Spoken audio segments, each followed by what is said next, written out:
Here we go. Day 211 of Strange and Interesting Times. So, I'm Laura Donnelly from Dancing with Ease, Body Brain Balance.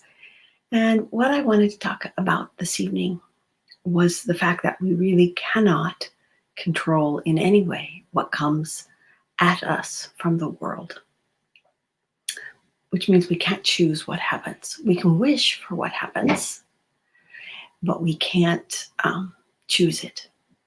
What we can do is choose how we respond. And people say this all the time, right? When life hands you lemons, make lemonade. And if you're like me, you want to just pitch the lemons at the person who said that. So, what I wanted to share was that this process of noticing ease is, hey, Danita, great to see you, is very different than just making lemonade.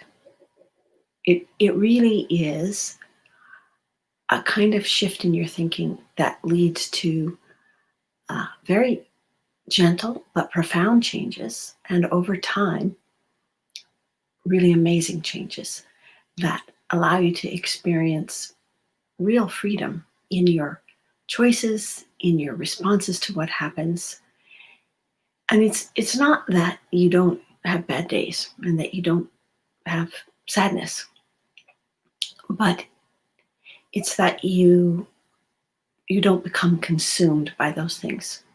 Same thing with of a friend, and she had a difficult colleague at work, and this person kind of takes joy in upsetting things at the workplace, creating drama, creating stress, and so apparently she has a look that she gives people when she's irritated with them. And generally she gives the look and everybody jumps to trying to fix things for her or figure out what's wrong, and it makes a lot of agitation and nervousness. My friend has been practicing ease in her life, and she said, she gave me the look and I just didn't do anything. And she gave me the look again, and I didn't do anything. And then she says, I just gave you the look, and you didn't have any response. And my friend said, well, I sort of thought you had something in your eye. Then she said she had to get up and walk away because it took great fortitude for her not to fall into this, not to suddenly go, what did I do wrong that she's giving me the look, and, not to be susceptible to bullying. I mean, bullying can happen in any shape or form, but this was one way at this place. And she said, I'm walking away. She can't see my face. I'm going, whoa, I did it, and that's exactly how it is. You practice and you practice, and then something happens. And in the moment of stress, when you would normally have a certain reaction that puts you kind of on a negative track to not taking care of yourself, to overdoing, over worrying, worrying about somebody else and what they think more than what you know inside yourself, we kind of get trained that way, to respond that way. But when you don't respond that way, freedom.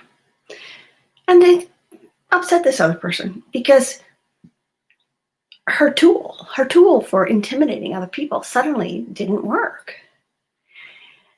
And so that's real freedom too.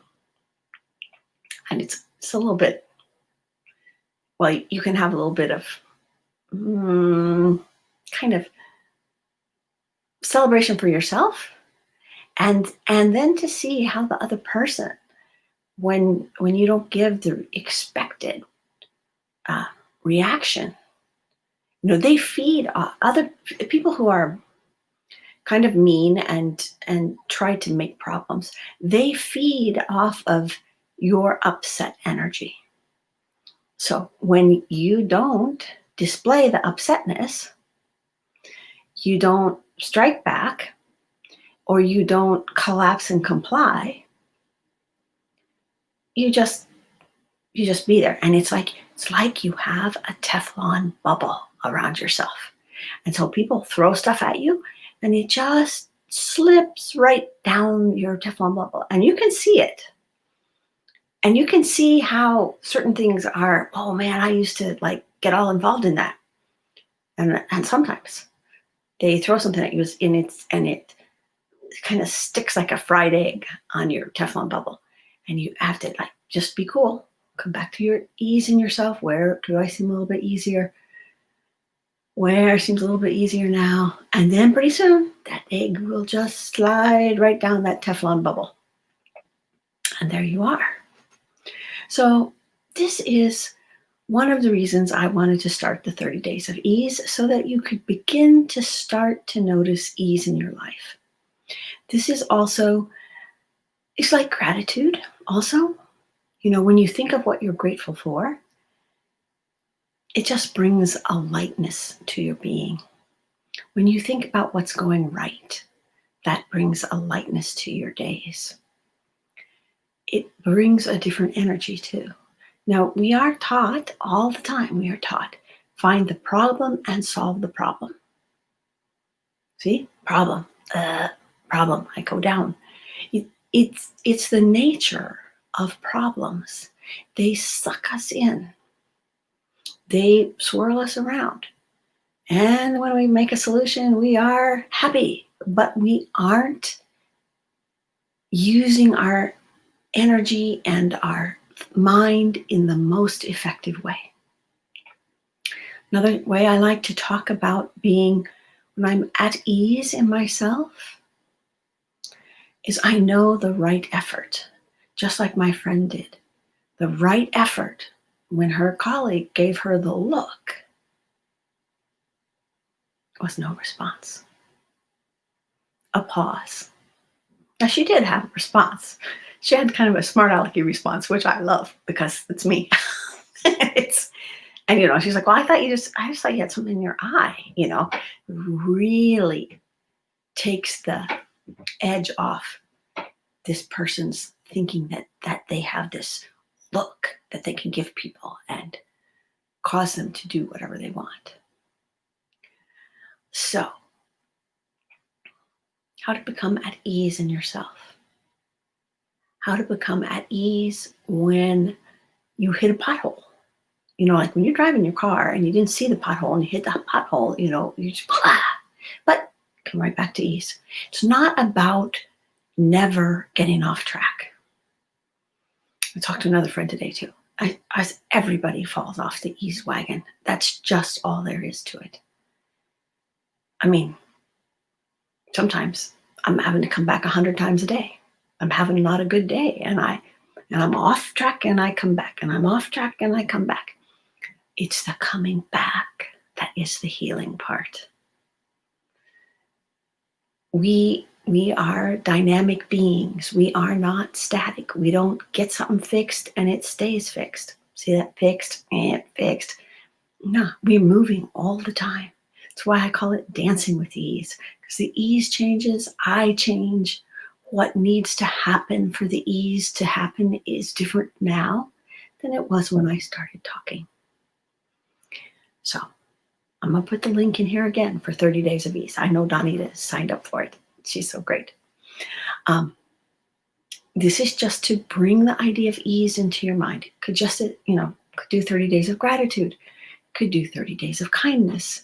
You can really move your whole being by thinking differently.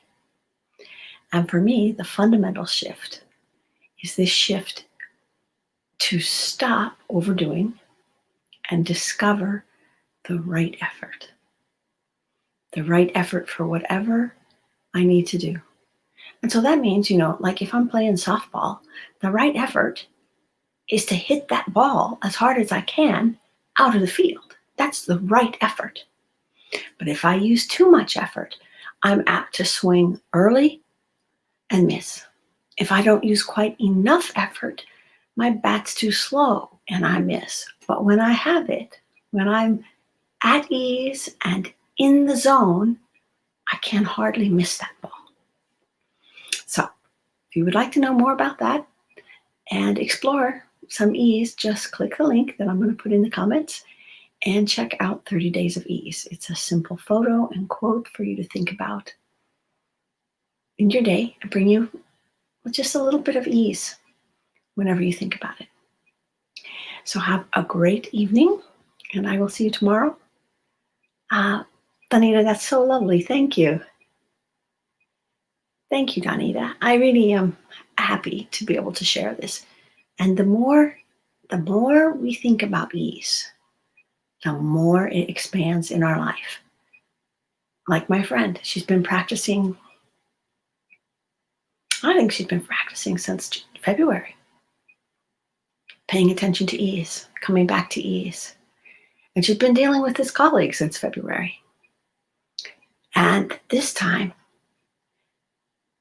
because of her perseverance, her attention, her commitment to herself. This ease is a commitment to ourselves, to healing ourselves, to returning to balance in ourselves, to sharing who we are, which is our best self when we are in balance.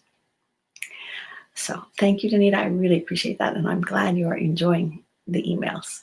I'm having a great time making them. Take care, everybody. I'll see you tomorrow for day 212.